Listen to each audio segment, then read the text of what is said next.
Acho que aqui você fica melhor, né? Aqui ele fica melhor. Tanto faz. E aí ele pode passando, vai vendo ali. Mas ali eu não fico na frente do melhor e não tá aparecendo, tá vendo? Tem que ver o diretor de TV, né? Diretor de imagem, para saber se fica bem enquadrado. Vai contigo aí, Não, tá? na verdade, Rodrigo, você pode ele tá pegando tudo, mas se ficar aqui, vai ficar na frente. É, porque eu fico na frente do coisa. Então tá tudo bem. Eu vou até que hora? Até meio-dia? Falando até meio-dia? Até 9h15. Até Você tem 9h15. uma hora. Tá bom? Queridas irmãs, irmãos, bom dia. É sempre um prazer voltar aqui. Eu morava aqui do lado, há 2 prédios aqui do lado, e trabalhei aqui durante um bom tempo, né? Eu, o Paulo, o Lauro, a Elga, e uma turma boa aqui de gente. Seu José, né? Que trabalhava aqui com a gente também. Então, como eu me mudei daqui, aí mudei de casa, mudei de situações. Mas é muito bom voltar e encontrar muitos amigos. É bom encontrar muitos amigos. E nós estamos no mês de setembro. Hoje é o último dia do mês de setembro.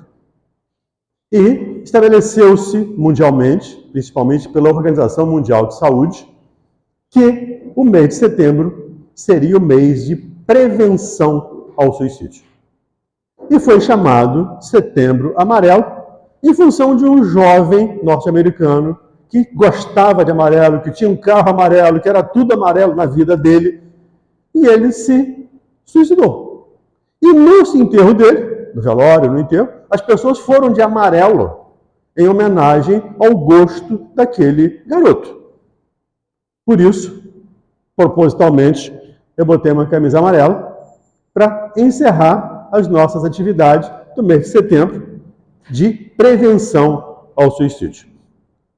Mas me permita, eu não pedi permissão, aí a Fernanda, o Paulo, me permita falar um pouquinho da Rádio Rio de Janeiro. Já que o MAP tem as quintas do MAP, né, tem os momentos lá de evangelho no MAP, então o MAP também está na Rádio Rio de Janeiro. E a Rádio Rio de Janeiro é a única emissora do Rio de Janeiro, pelo menos, que divulga doutrina espírita 24 horas por dia. 7 dias por semana, 365 dias por ano, nós passamos o tempo, full time, divulgando doutrina espírita. E não temos como nos manter se não recebermos ajuda dos ouvintes. Ontem eu estava fazendo um programa lá e me lembrei. Nós recebemos recentemente uma oferta de um anúncio bom, que traria um dinheiro razoável para a rádio, mas era um anúncio que, na nossa avaliação, não merecia ou não poderia ser veiculado pela rádio, porque é aquele remédio milagroso que cura dor, que cura enxaqueca, que cura dor no joelho, dor na cabeça, dor que faz até nascer cabelo de careca, né, vai? E, claro, não vamos colocar o nome da rádio, não vamos colocar a confiança que os ouvintes têm na rádio, numa situação dessa que sabemos é uma propaganda enganosa, digamos. Então a rádio não vai entrar nessa. Por isso a necessidade de nos inscrevermos no Clube da Fraternidade, de trabalharmos para que a rádio se mantenha no ar. É barato. Manter uma rádio no ar, como a Rádio Rio de Janeiro, fica relativamente barato. A gente gasta só cerca de 10 mil reais por dia. Então não é uma coisa tão absurda, né? 10 mil por dia para manter lá. Não é para investimento. É para manter a rádio no ar. Nós gastamos 10 mil reais por dia. São 300 mil por mês. Então, é importante que nos inscrevamos lá no Clube da Fraternidade. Temos hoje 43.700 inscritos no YouTube. Se alguém aqui ainda não se inscreveu, peço, se inscreva, não precisa pagar nada, é gratuito. Mas a rádio é importante. Então nós precisamos manter essa emissora no ar, precisamos continuar divulgando doutrina espírita. O Emmanuel, através do Chico, escreveu um livro chamado A Vida Escreve. E lá ele diz: a maior caridade que possamos fazer à doutrina espírita é a sua própria divulgação. Então a rádio faz isso há 51 anos. Mês que vem, amanhã, né, começamos o mês dos 52 anos da Rádio Rio de Janeiro. Então são 52 anos fazendo essa caridade recomendada pelo Emmanuel. Dito isto, aí sim vamos voltar ao nosso tema essencial. Nós vamos conversar capítulo 5, itens 14 a 17 do Evangelho. Kardec colocou lá o título, o suicídio e a loucura. De novo, como eu comecei dizendo, é um mês de prevenção ao suicídio. E de repente nós podemos imaginar o que eu, humildemente, posso fazer para prevenir suicídio. Muito. Cada um de nós pode fazer e pode fazer muito. As nossas preces, com toda certeza, ajudarão a muita gente. E a Associação Brasileira de Psiquiatria nos diz que 20 minutos de conversa... Miguel está aqui, agora eu só não tinha nem visto o Miguel aqui ainda. Que bom. 20 minutos de conversa, são capazes de dissuadir uma pessoa da ideação suicida. Quem de nós não tem 20 minutos para ouvir alguém? Agora, ouvir, gente, não é ouvir com os ouvidos. Com todo respeito, me permita a metáfora. Nós, quando vamos ouvir alguém, precisamos ouvir com o coração.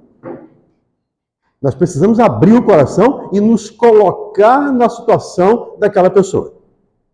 Ninguém comete um ato de autoextermínio porque está feliz, porque está alegre, porque está bem, porque está tudo resolvido, está tudo verde-rosa. Sem mangueira, né? Mas está tudo verde-rosa. Não.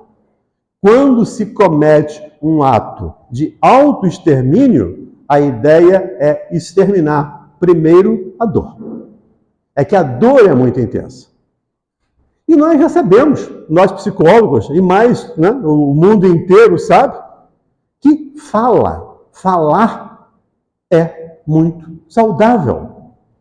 Por isso a nossa amada Igreja Católica instituiu a ideia da confissão, onde o pecador, a pessoa que está em erro, que está em dor, que está em sofrimento, vai ali e desabafa com um sacerdote que, vou botar aspas aqui na palavra, tá? Que as perdoa e elas saem dali mais leve. Então, nós podemos ajudar? Podemos. E como podemos ajudar? Já disse. Orando, ouvindo, vibrando, não julgando, não criticando. Nós não temos nenhuma, por favor, me permitam, tá? Nós não temos nenhuma capacidade moral para julgar ninguém. Nós não temos conhecimentos da nossa própria história. O que eu fui na última encarnação? O que eu fiz na última reencarnação? Ou nas últimas? Como é que eu posso julgar um irmão que está em sofrimento hoje e achar que ele é covarde, que não tem coragem? Enfim, essa não é a maneira de ajudar. A maneira de ajudar é abrir os braços e abrir o coração. E aí nós vamos ver palavras de Kardec. Porque a melhor maneira da gente entender, nos entender, entender o outro um pouquinho, é nos conhecendo primeiro. Questão 919, lá do Livro dos Espíritos. Autoconhecimento. A partir do momento que eu me conheço, eu sou capaz de também conhecer um pouco o outro e capaz de trabalhar, de implementar a minha reforma íntima. E vamos ver Kardec, o que ele nos diz. A calma, diz Kardec, e a resignação absorvidas na maneira de considerar a vida terrestre e na confiança do futuro, dão ao espírito uma serenidade, que é o melhor preservativo contra o suicídio e a loucura. Deixa eu ver se eu consigo. Não. Fiz besteira. Eu queria acender a luzinha. É aqui. Preservativo. É o melhor preservativo. Então, tem remédio para não cometer suicídio? Tem. Tem vacina? Tem. E entendamos, gente, nós vivemos uma verdadeira pandemia, não a do coronavírus. O coronavírus é brincadeira, com todo respeito, com todas as pessoas que desencarnaram pelo coronavírus, mas hoje, enquanto nós estivermos falando aqui, centenas de irmãos vão cometer suicídio. Cerca de 800 mil pessoas por ano cometem suicídio. É um número altamente significativo. Então a gente precisa pensar nisso e Kardec nos dá lá o caminho. Preservativo. É o melhor preservativo, é a calma, a resignação absorvidas na confiança no futuro. Acho que nenhum de nós aqui, imagino eu, acredito eu, que nenhum de nós aqui tenhamos dúvida de que somos espíritos. Não necessariamente espíritas, mas somos espíritos. Reencarnacionistas, já tivemos inúmeras reencarnações e teremos tantas outras quantas se fizerem necessárias. Então, essa nossa certeza, a gente vai ver ao longo da nossa conversa, nos preserva ou nos dá condições de nos preservar contra o suicídio e contra a loucura. A maioria dos casos de loucura, diz Kardec, se deve à comoção produzida pelas dificuldades que o homem não tem coragem de suportar. Falando aqui da loucura. E quando Kardec fala de loucura aqui no tempo de Kardec, qualquer distúrbio, não tinha um diagnóstico definido, né? Ainda estava muito incipiente, né? A ciência médica, a ciência psiquiátrica, muito incipiente. Qualquer dificuldade nós chamamos de loucura. E ele diz que falta coragem para enfrentarmos as dificuldades. É fácil enfrentar as dificuldades? Não, gente, não é fácil. É complicado. Mas tenhamos certeza, nós estamos colhendo aquilo que plantamos. Ninguém colhe abóbora se planta feijão. Nós vamos colher exatamente aquilo que plantamos. E nós estamos colhendo hoje aquilo que plantamos ao longo do tempo. E vamos colher amanhã o que estivermos plantando hoje. E nós temos a liberdade, a nossa irmã aqui falando do Evangelho, falou do livre-arbítrio. Nós temos o livre-arbítrio para fazer as nossas escolhas. Às vezes escolhemos mal, né? Aí eu vou usar a primeira pessoa do singular, né?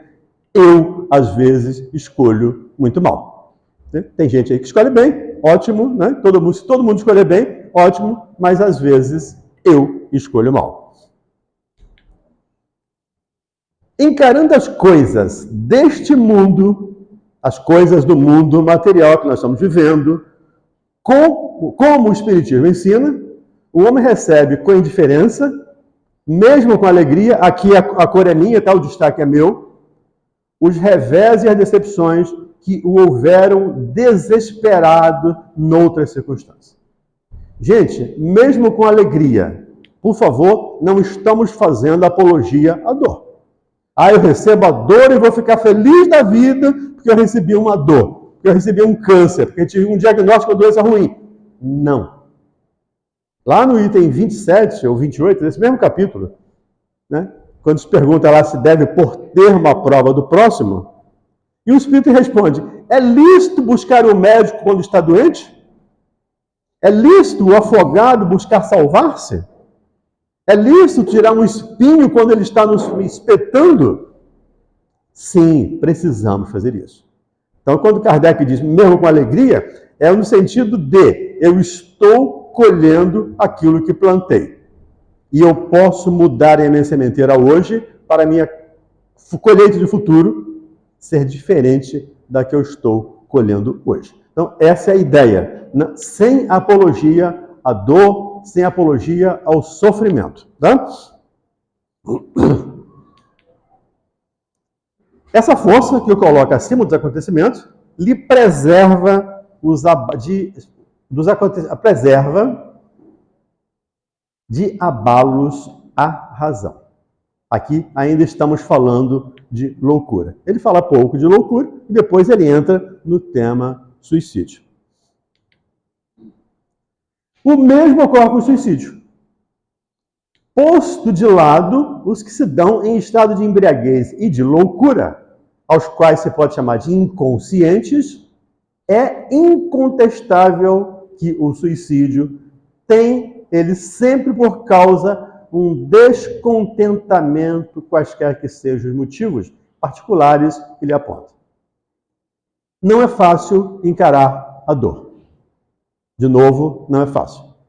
Mas entendamos, a dor que nós encararmos hoje é vou falar um termo antigo aqui, tá? Os mais novos me perdoem, mas é uma promissória que nós resgatamos. É um cheque pré-datado, acho que fica até cheque é difícil hoje falar, né? Porque não tem mais cheque também, né? Mas de qualquer maneira, é uma dívida. É carnê das Casas da Bahia. É o carnê que eu estou acabando de pagar quando eu tenho essa dor, mas, sem sempre o mas, né? Não pode faltar o mas é preciso que eu saiba sofrer. Capítulo 5 também do Evangelho. Capítulo 5 é fantástico. Tá? Acho que vale a pena chegar em casa e pegar o capítulo 5 do início ao fim e, vamos lá, estudá-lo. Porque o capítulo 5 diz, o bem e o mal sofrer. Tem um item que diz lá, o bem e o mal sofrer. Se nós sofremos resmungando, se nós sofremos lamentando, nós perdemos a prova daquele sofrimento. Ou perdemos a expiação. E vamos ter que recomeçar em situações mais complicadas. E a gente já tem dificuldade demais nessa vida para criar mais ainda para outras vidas. Principalmente nós espíritas. Não que sejamos melhores, tá? Muito pelo contrário. Nada de melhor. Não somos melhores do que ninguém. Mas temos mais informações. Temos mais conhecimento. E qual é o ensinamento de Jesus? Ou em relação a isso? Muito será cobrado de quem muito tiver recebido. E nós espíritas recebemos bastante. Nós espíritas temos bastante informação. Aquele que está certo de que só infeliz por um dia e que melhores serão os dias que virão, enche-se de paciência. Só se desespera quando não vê o fim para os seus sofrimentos. Eu sou infeliz por um dia. Segunda carta do apóstolo Pedro. Para Deus, um dia é igual a 1000 anos. 1000 anos é igual a um dia. Dentro dessa premissa de Pedro, nós estamos no segundo dia do cristianismo. É só um dia, gente. E às vezes costumo traçar um paralelo, para ficar mais fácil para a gente entender. É como se nós estivéssemos caminhando no deserto. E vamos botar as coisas um pouquinho mais difíceis. Descalço, sem chapéu, sem água. Nós estamos pegando um deserto e caminhando. É a nossa dor. É o nosso sofrimento. Mas, de novo mas, eu tenho certeza de que não vou morrer de insolação no deserto. Eu tenho certeza de que no final da minha jornada tem um oásis me esperando. Então, por mais dolorido que seja, por mais quente que esteja a areia sobre os meus pés, eu sei que estou caminhando para o oásis. É o que Kardec diz aqui. Aquele que sabe, aquele que está certo de que só é infeliz por um dia e que amanhã ele vai chegar no oásis, ele encara a vida com uma perspectiva diferente. Ele olha diferente para aquela dor ou para todo aquele aquele entorno onde está lhe causando sofrimento. Esse é o convite de Kardec, é o convite da doutrina espírita. Creiamos no futuro. Creiamos? Não. Acreditar, a gente acredita em muitas coisas que não são reais. Acreditar, nós já acreditamos em muitas coisas que depois estávamos errados. Né? A Grécia Antiga achava que o mundo acabava em Portugal. Né? Acabava ali no Cabo da Roca, em Portugal. Daqui para cá é só mar. Que a Terra era plana. Que a partir dali, e tudo isso era ciência. Até 1500, nós acreditávamos como ciência de que o Sol girava em torno da Terra. Então, por isso, quando a gente fala acredita, não. Quando eu tenho certeza. E certeza é quando ela faz parte da minha natureza. Eu não questiono. Isso, para mim, é indiscutível. Há um axioma, dizem os espíritos. Há um axioma na vossa ciência que diz que não é efeito sem causa. Se eu tenho efeitos inteligentes, e o universo é um efeito inteligente, há que ter uma causa inteligente que gera tudo isso. Então, essa é a ideia. Eu preciso ter certeza desse futuro como espírito. O que é a vida humana em relação à eternidade, se não um dia? Eu me antecipei aqui na fala do Pedro. O que é a vida humana, se não um dia? E a gente pode dizer, Kardec foi aqui muito generoso, porque não um dia, é um segundo. Se um dia é igual a 1000 anos, que são 100 anos? É a centésima parte de um dia. É menos que 1 hora. É menos que meia hora. É quase meia hora. Então, em relação à eternidade, o que significam 100 anos? 200? O que significam 2000 anos? Tem 2000 anos que Jesus chegou aqui. Só que o nosso planeta, segundo aí a geologia, tem cerca de 4,7 bilhões de anos. E há 4,7 bilhões de anos, Jesus já era um espírito puro. É o governador, foi o formador deste planeta, com todo o seu sistema solar. Então, o que é um dia de sofrimento diante de um futuro infinito? É que para nós é muito difícil falar de infinito. Porque nós somos, ou tudo para nós é limitado. Tudo para falar de ilimitado para nós fica complicado. Mas, pelo menos por imaginação, vamos comparar aqui uma vida, 100 anos, com 1 bilhão de anos. Nós vamos viver a eternidade no plano espiritual, gente. Então, qualquer sofrimento ou qualquer dor... Tem cadeiras aqui na frente, tá, gente? Viu, Fernanda? Tem cadeira aqui na frente. Se você quiser... Então, gente, o que é a vida humana em relação à eternidade? Mas, para o que não crê na vida futura, e aí isso é importante, para o que não crê na vida futura e julga que tudo se acaba na morte e vê solução para... Só na morte vê a solução para as amarguras.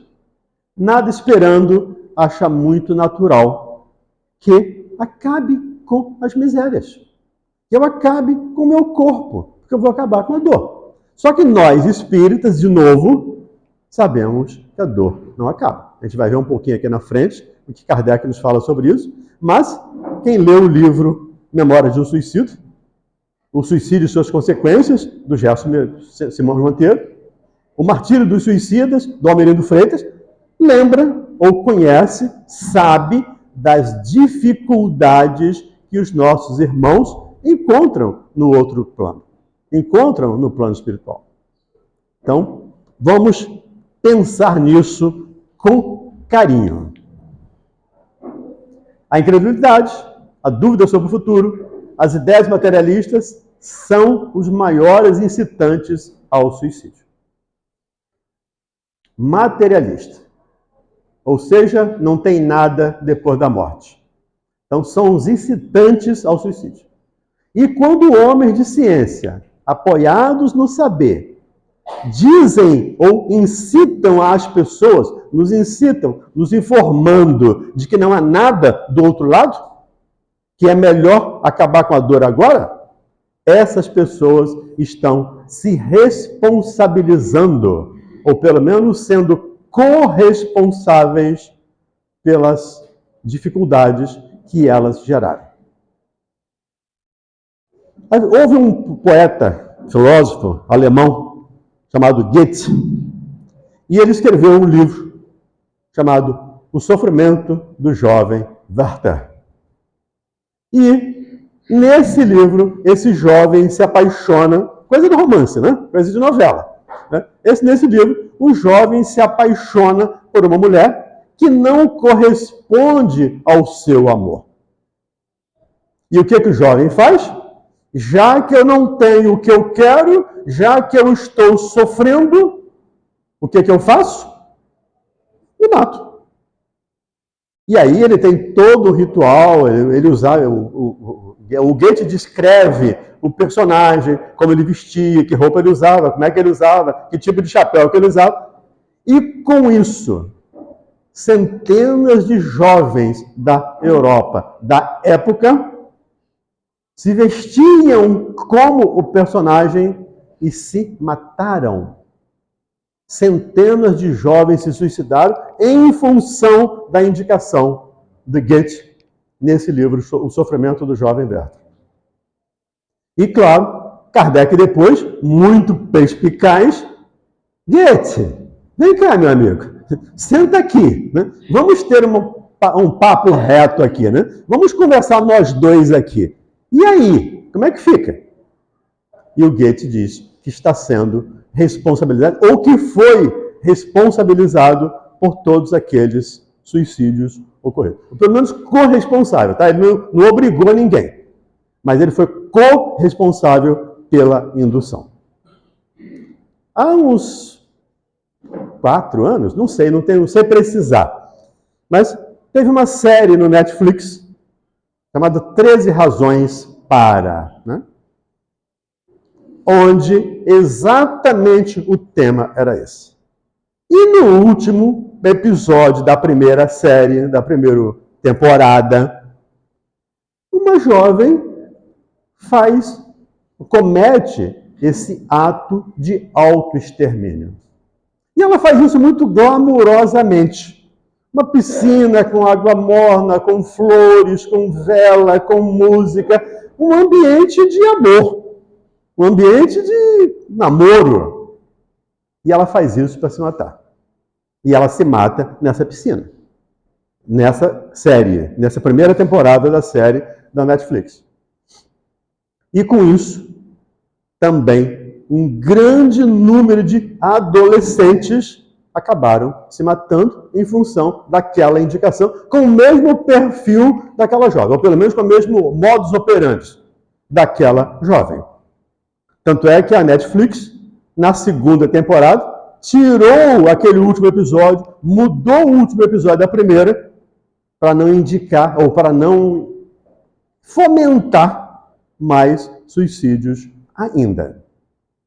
Então a gente tem que ter esse olhar cuidadoso e entendendo. O Espiritismo é um preventivo, sim. Não só o Espiritismo, tá, gente? Mas a crença no futuro, a crença na continuidade da vida é um preventivo contra o suicídio, sim. O que eles poderiam dizer a essas pessoas para desviar dessa consequência? Que compensação lhe pode oferecer? Que esperança pode dar? Nenhuma, a não ser o nada. Se eu não acredito em vida futura, por que eu vou sofrer? Se eu posso acabar com o meu sofrimento. Eu vou acabar com o meu sofrimento. Essa é a ideia que Kardec está nos conclamando a pensarmos, a refletirmos, a meditarmos a respeito dela. O crente, e aí é o crente, tá? Não é o espírita.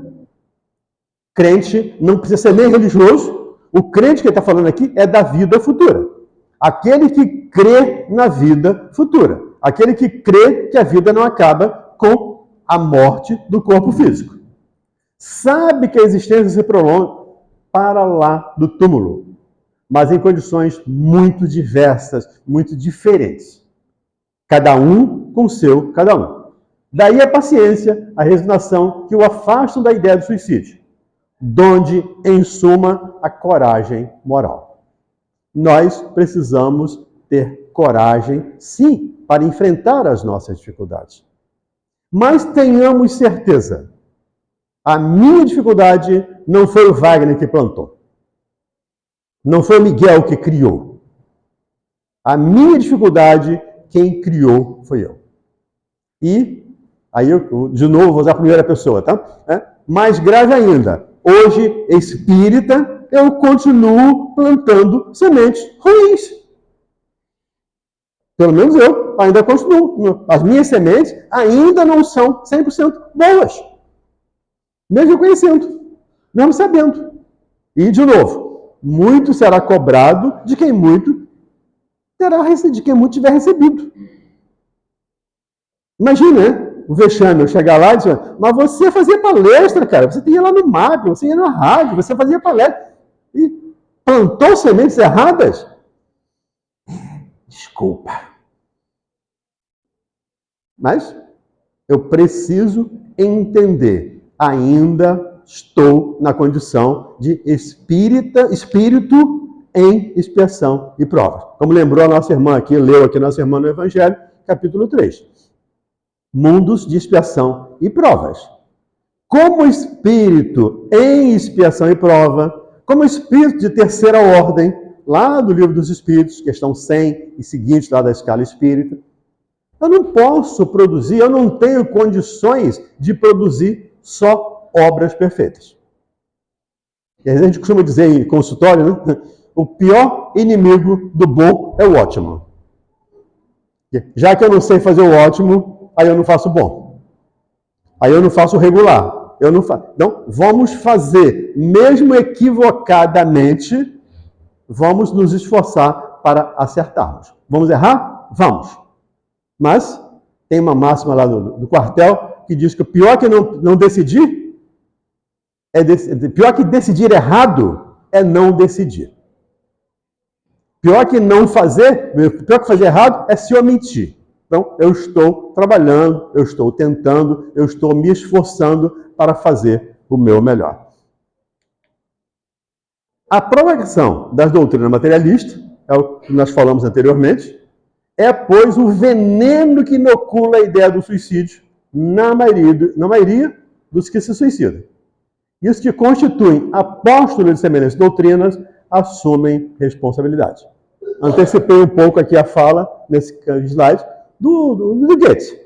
Assume responsabilidade da Netflix, ou do produtor lá do Netflix, eu não sei qual é a origem. Eu vi o primeiro seriado, a primeira temporada, até por uma questão de obrigação profissional, né? Eu preciso olhar aquilo e ver como é que o jovem está pensando, mas confesso que eu não tive coragem de ver a segunda temporada, eu não vi a terceira, nem sei se tem terceira, eu não vi mais, porque para mim foi suficiente a primeira. E, de novo, só uma confirmação do que diz Kardec. Com o Espiritismo, tornada impossível a dúvida, muda o aspecto da vida. Tornada impossível a dúvida. Creio que para nós aqui, isso aqui é um fato. Nós não temos dúvida dessa vida futura. Se alguém tem dúvida, precisa aprofundar um pouco mais nos estudos. Não há efeito sem causa.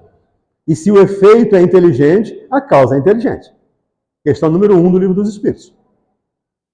A inteligência, que é Deus, a inteligência suprema do universo. Então, tudo o que está no universo está em harmonia. Só pode ser um ser harmonioso que criou isso. Tudo que está no universo é perfeito. Então, só pode ser um ser perfeito que tenha criado tudo isso. Isso é lógico, isso é óbvio. Né? Não cabe discussão. Né? Do efeito buscando ter uma causa anterior. Daí se deve concluir que se o nada é o único remédio, a única perspectiva, mais vale buscá-lo imediatamente e não mais tarde, para sofrer por menos tempo. Esse é o grande equívoco dos nossos irmãos que atentam contra a própria vida. Eu vou acabar no meu sofrimento. E nós, espíritas, precisamos ouvir, nós espíritas, não só espíritas, mas nós precisamos ouvir aquele companheiro, aquele adolescente, aquela pessoa que está com dificuldade. A depressão é um aspecto que pode levar as pessoas à ideação suicida e efetivamente é levá-las a cometer esse ato. Então, depressão é uma doença que precisa de tratamento psicológico, psiquiátrico, espiritual. Então, a gente não pode abrir mão de nenhum meio de ajudar.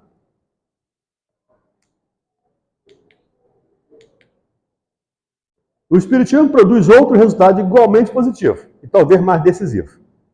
Esse é importante. A fala de Kardec aqui é importante.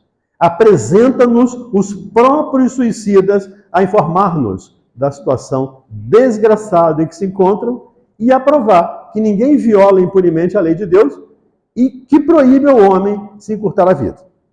Então, o Espiritismo traz os próprios suicidas. Kardec trouxe os próprios suicidas, assim como trouxe Goethe para falar das consequências do seu ato, ele traz os próprios suicidas. Livro Céu e Inferno. Quem quiser estudar depois lá, buscar o Céu e o Inferno. Ele conversa com os suicidas. Como é que você está? O que aconteceu? E nós temos, como dissemos aí, os livros, inúmeros livros narrando isso.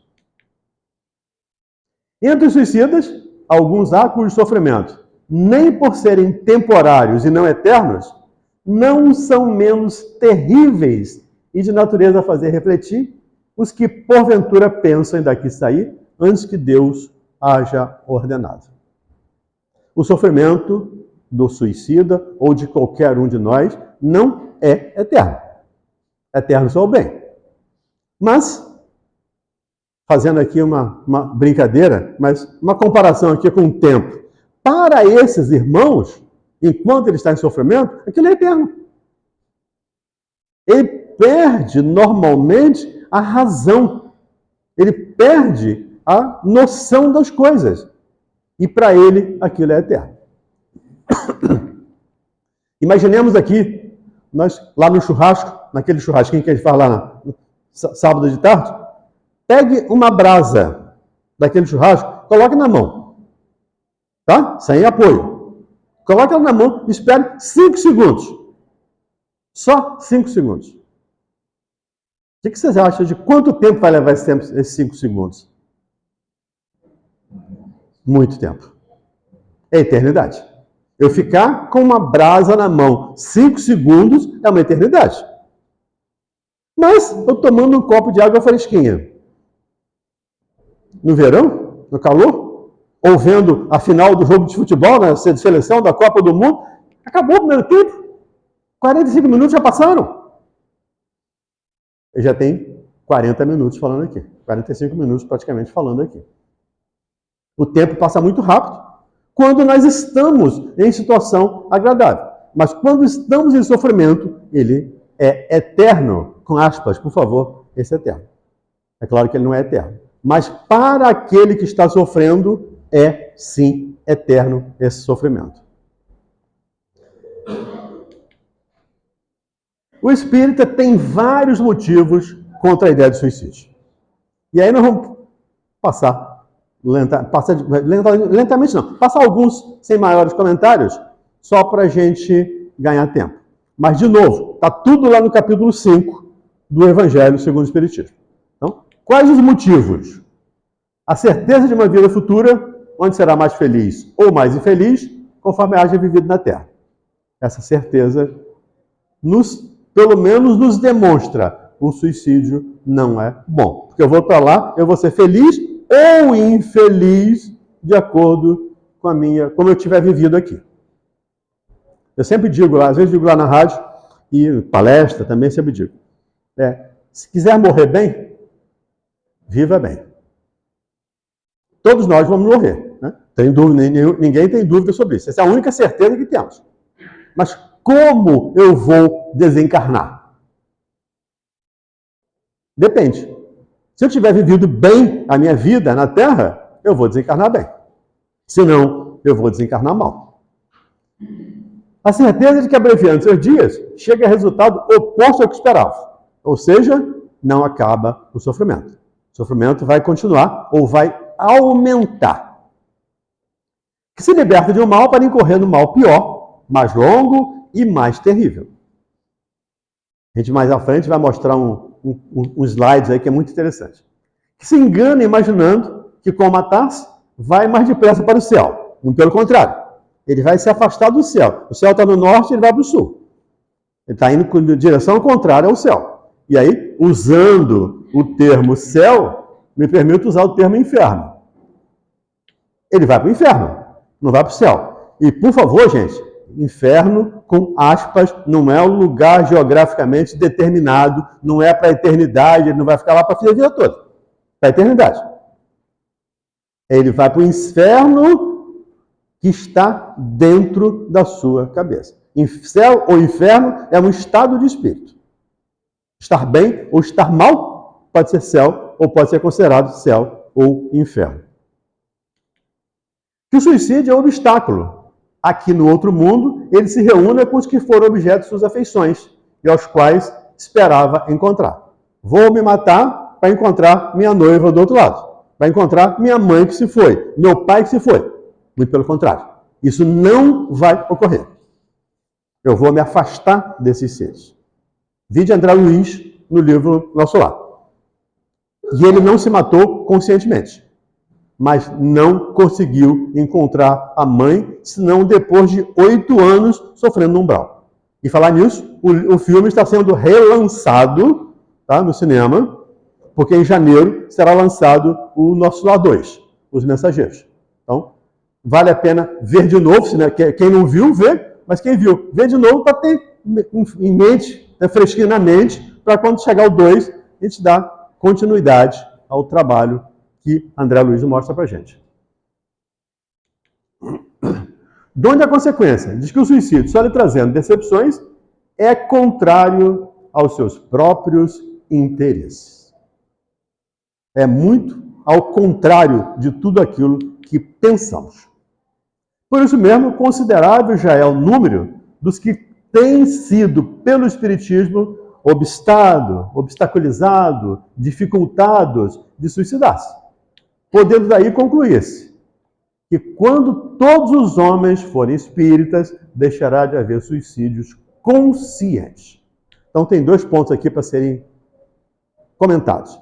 Quando todos os homens forem espíritas. Isso aqui é uma força de linguagem, é uma força de expressão. Isso aqui é uma linguagem, uma figura de linguagem. Todos os homens não serão espíritas. O espiritismo não é a religião do futuro. Já ouvimos isso aqui N vezes. Mas o futuro das religiões. Então, isso Kardec quer dizer aqui. Quando todos os homens, ou quando todos os homens, assumirem, entenderem, internalizarem os princípios da doutrina espírita, princípios esses que nós estamos falando aqui, da crença do futuro, da crença de Deus, da comunicabilidade, da reencarnação, da pluralidade dos mundos habitados, pluralidade das existências, sim, deixará de haver suicídio. Mas conscientes. Agora, quem de nós não está cometendo suicídio aqui hoje inconsciente? Lá no livro mencionado a Luiz, o Alexandre, o mensageiro, o mentor lá, mas diz para o André, pouquíssimos são, André Luiz, pouquíssimos são os que saem da Terra completistas, que completamos o tempo, que precisaríamos estar na Terra. Nós programamos vir para aqui para ficar, sei lá quantos anos. Ganhamos uma cota de fluido vital para ficarmos aqui 100 anos. Aí eu gasto meu fluido vital e 50. Eu vou embora. Fiquei devendo 50 anos para as leis divinas. Então, Essa é a ideia. Vai deixar de haver suicídio consciente. E hoje nós não podemos nem falar em suicídio inconsciente para espírita. O André Luiz, sim, podia falar. O André Luiz não é espírita. Não tinha informação. Nós não tínhamos ainda o nosso lado. Tanto é que é ele que traz essas informações. Mas nós espíritas, vamos dizer o que quando chegarmos lá? Não sabia? Não. Nós sabemos. Cada um de nós sabe perfeitamente disso. Então, essa ideia de todos os homens serem espíritas, todos os homens assumirem os princípios doutrinários e deixar de cometer suicídios involuntários. A gente vai mudar aqui de inconsciente para o espírita, para involuntário. Eu estou me matando, mas eu não quero me matar. Me lembro de um amigo que trabalhava com ele, fumava pra caramba. Ele fumava alguns anos atrás, você fumava no ar-condicionado, dentro da empresa, no meio de todo mundo. Era um festival de febeapá. E uma vez, brincando com ele, falei, cara, você está se matando devagarzinho. Mas eu não tenho pressa de morrer, não. Deixa eu morrer devagarzinho mesmo, mas está me dando prazer. Então, ele vai se matando consciente. Não é consciente. Ele não quer nem se matar, mas aquele prazer do cigarro, da bebida, do sexo, da comida, da compra, sei lá, qualquer compulsão que tenhamos, acaba sobrepujando a nossa vontade de completar o nosso tempo. Por isso mesmo, aliás, comparando-se então os resultados que as doutrinas materialistas produzem e que os que decorrem da doutrina espírita, somente do ponto de vista do suicídio, forçoso é entendermos que o espiritismo trabalha sim para prevenir o suicídio. E de maneira geral, tá? Não é só setembro. Todas as nossas pregações, todos os nossos estudos, não gosto muito da palavra pregação, não sei porquê. Acho que quando eu fui evangélico eu já tinha essa coisa, hoje eu estou ponto diferente. Mas todos os nossos estudos fazemos, qualquer livro da doutrina ou espírita que pegamos, vai nos trabalhar, vai nos mostrar os aspectos negativos do autoextermínio. Então, não é só nas palestras, qualquer estudo que fizermos. Então, e o espiritismo, com certeza, nos ajuda nesse processo. E aí, gente, vamos falar um pouquinho do suicídio indireto. Tá? A gente tem ainda 15 minutos, dá para a gente conversar. Livro Cartas e Crônicas. Humberto de Campos, ou Irmão X, capítulo 16 desse livro. Humberto de Campos, acho que todo mundo conhece, se não conhece como espírito, conhece como escritor da Academia Brasileira de Letras, um cronista, jornalista, que, depois de desencarnado, o primeiro livro dele que ele ditou a Francisco Cândido Xavier foi O Brasil, Coração do Mundo, Pátria do Evangelho.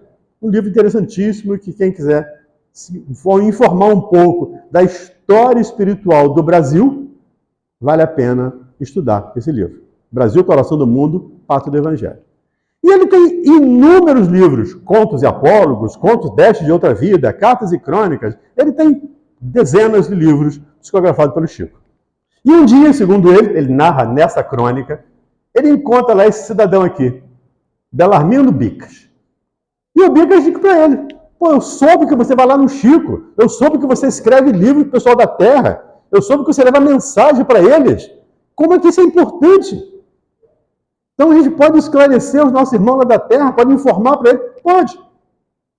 Eu queria muito que você levasse isso lá para a Terra. Aí dá para o Humberto de Campos papel, uma folha de papel. E o Humberto começa a ler e acha muito interessante e traz e coloca no livro Cartas e Crônicas. Eu fiz um resumo, obviamente, e depois vocês podem se aprofundar um pouco mais, porque o texto é grande, mas ele diz, o Belarmino Bicas diz para ele, desencarnei com 58 anos de idade, após 20 anos de convicção espírita. Abracei os princípios codificados por Allan Kardec aos 38 anos. Então ele passou 20 anos como espírita. Já nos antecipa aqui que ele morreu aos 58. Aos 58 anos, ele desencarnou. Mas, diz ele, sempre me irritei com facilidade. Coisa que ninguém aqui se irrita, imagino. Né? Nenhum de nós tem esse aspecto de se irritar, né? Principalmente com facilidade. Nós somos espíritas, né? Ninguém se irrita, por favor, com qualquer coisa que nos aconteça aqui. Principalmente no trânsito, né? Quando a gente está dirigindo, ninguém se irrita no trânsito quando a gente está dirigindo. Então, sabe disso. Mas ele disse, eu sempre me irritei com facilidade e por temperamento organizei. Isso aqui, falamos ontem lá na Rádio Rio de Janeiro. TOC, transtorno obsessivo compulsivo. Esse nosso irmão tinha TOC, com toda certeza.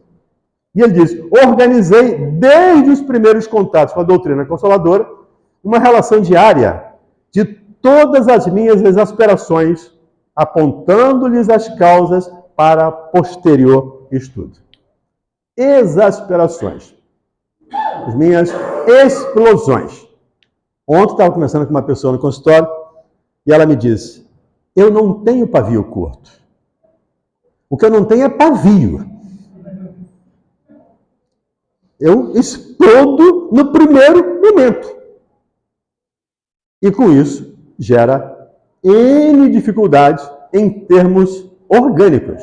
E é uma médica.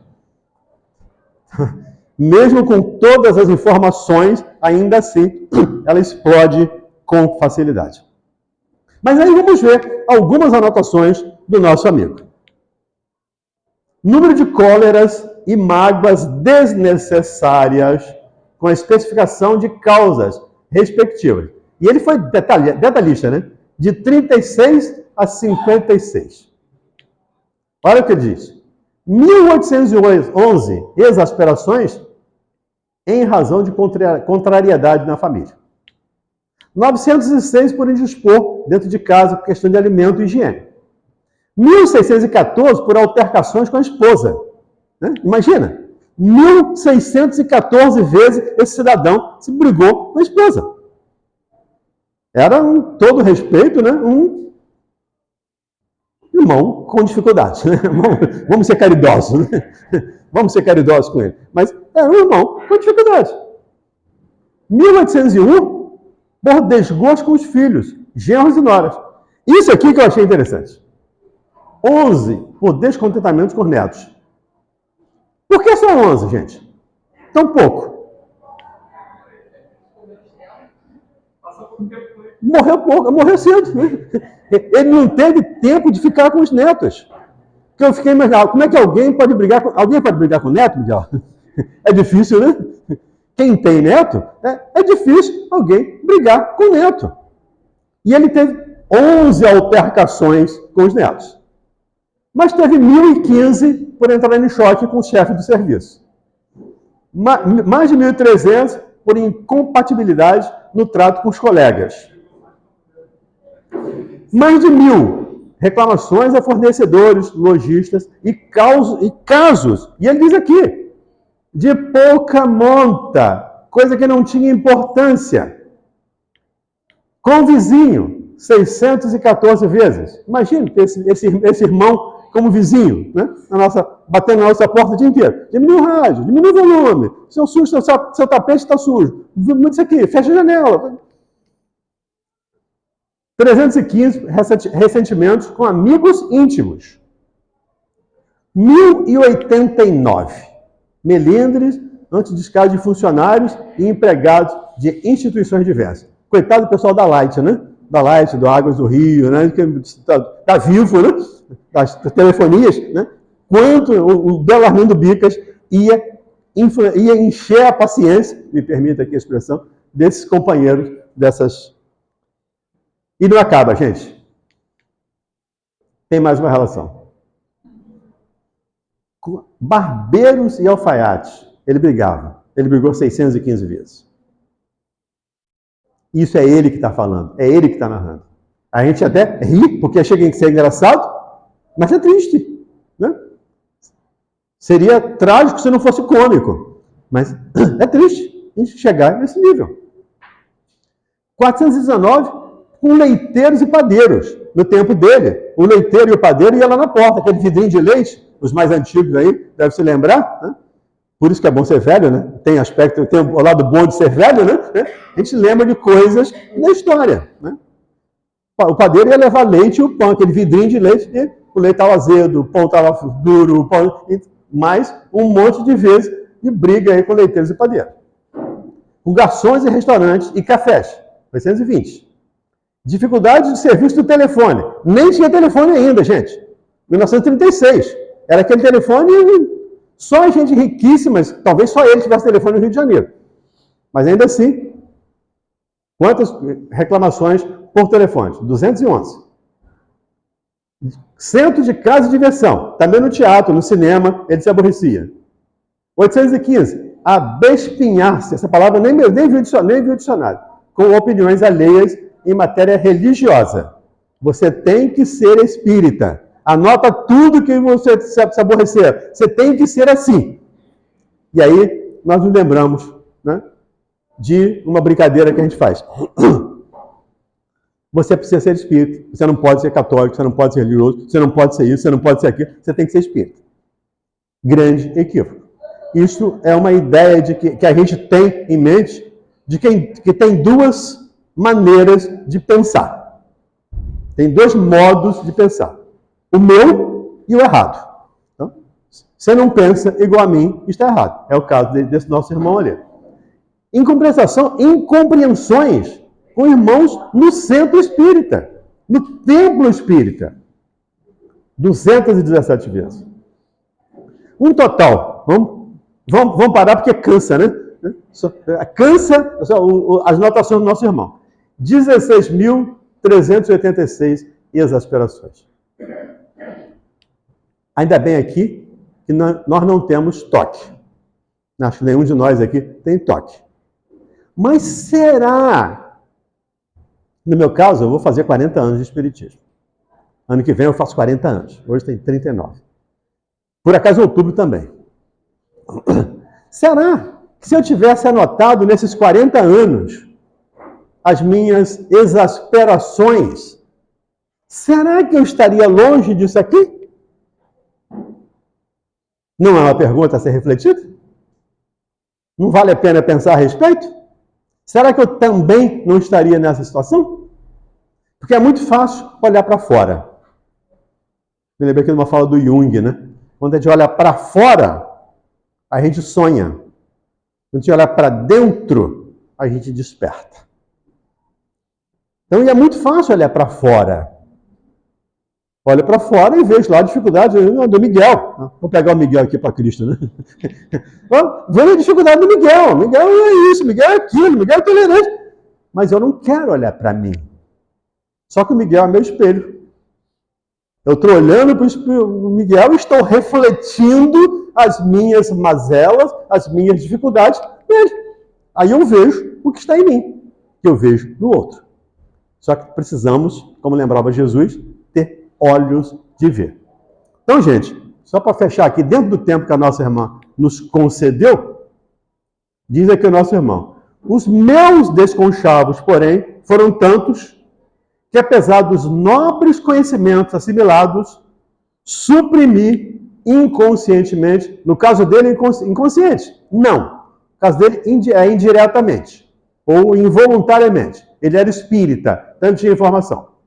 Suprimi inconscientemente 22 anos da cota de 80 que me cabia desfrutar no corpo físico, regressando à pátria espiritual como suicídio indireto.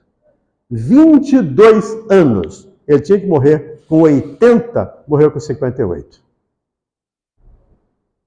E aí, segundo o livro Missionário da Luz, não é o Valdemir que está falando, pouquíssimos são os que saem daqui com o tempo exato. Antecipamos normalmente a nossa volta para o plano espiritual com todos os nossos desconchavos, com todos os nossos desarranjos físicos ou emocionais. No caso do nosso irmão aqui, ele está falando só do emocional. Ele só falou das brigas emocionais dele. Eu briguei com isso, briguei com aquilo, mas ele não falou do quanto ele comeu, do quanto ele bebeu. Né? Ele não falou do aspecto físico, do quanto ele não se cuidou. Então, nós também podemos estar nessa situação. Somente aqui, diz ele, pude examinar os meus problemas e acomodar-me às desilusões. Quantos tesouros perdidos por bagatela. Quanta asneira em nome do sentimento. Quanto orgulho na palavra de Kardec ou dos Espíritos. Existem duas maneiras de ver as coisas. A minha e a errada. É o que o nosso irmão pensava e praticava. O que não faz como eu está errado. Então, precisamos rever os nossos conceitos e, principalmente, os nossos preconceitos. Que o Senhor Jesus continue nos amparando para que não cheguemos lá, suicidas, espíritas suicidas do outro lado. Muita paz a todos. Cadê a nossa irmã? Obrigado, gente.